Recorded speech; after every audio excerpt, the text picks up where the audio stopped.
করে আওয়ামী লীগকে পিঠ চাপড়ে জাতীয় পার্টির সাথে নেগোসিয়েশন করে তারা কি এই বাংলাদেশে নতুন করে ক্ষমতায় আসতে চায় কিনা?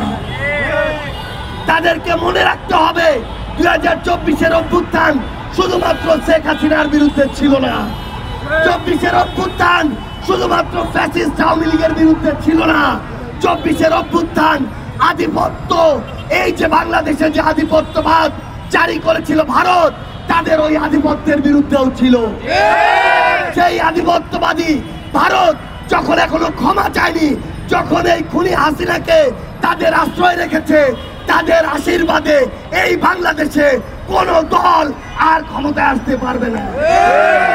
আমরা স্পষ্ট করে আমাদের জায়গা থেকে বলতে চাই, সেটা বিএনপি হোক, অন্য কোন প্রতিষ্ঠান হোক, নির্বাচন কমিশন হোক, যদি তারা মনে করে জনগণের রায়ের বিপরীতে গিয়ে, জনগণের আকাঙ্ক্ষার বিপরীতে গিয়ে বিভিন্ন প্রভাবকের দ্বারা প্রভাবিত হয়ে, এজেন্সি, প্রতিষ্ঠান, দল, ব্যক্তির দ্বারা প্রভাবিত হয়ে তারা আমাদেরকে মার্কা আটকে, তারা আমাদেরকে নিয়ে কটূক্তি করে তারা এগিয়ে যাবে, ক্ষমতায় বসবে, এই আশা তাদের পূরণ হবে না। এরকম কটূক্তি ওই বিএনপি কে নিয়ে আজকে থেকে 1-2 বছর আগে আওয়ামী লীগ করতো। এরকম কটূক্তি অন্যান্য অনেক বিভিন্ন ধরনের জুলুমের শিকার ব্যক্তি, দল, মানুষকে নিয়ে ওই আওয়ামী লীগ করতো।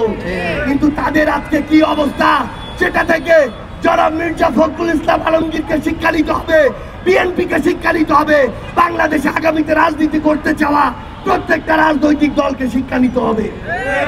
আমরা দেখেছি আমাদের বিপ্লবের অন্যতম যোদ্ধা, আমাদের বিপ্লবের রাজবন্দী, আমাদের সদস্য সচিব জনাব আক্তার হোসেনকে কিভাবে সেখানে অপদস্থ করা হয়েছে এবং অপদস্থ করার ক্ষেত্র তৈরি করে দেওয়া হয়েছে।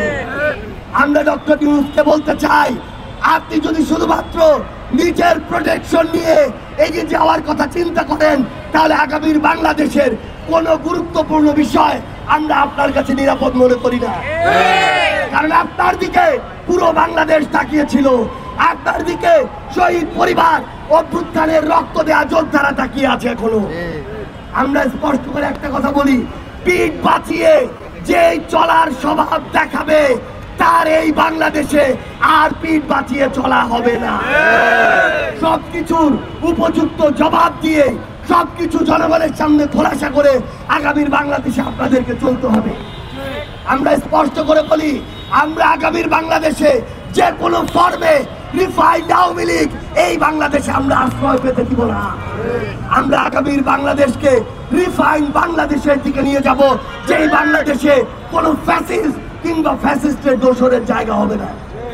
আমরা আপনাদেরকে স্পষ্ট করে বলি, আগামীর বাংলাদেশের নির্বাচন থেকে শুরু করে প্রত্যেকটি গুরুত্বপূর্ণ সিদ্ধান্ত, প্রত্যেকটি রাজনৈতিক দলের মত যদি জনগণের বিপক্ষে যায়, তাহলে জাতীয় নাগরিক পার্টি এনসিপি রাজনৈতিকভাবে রাজপথে তার প্রত্যেকটি জবাব দিবে।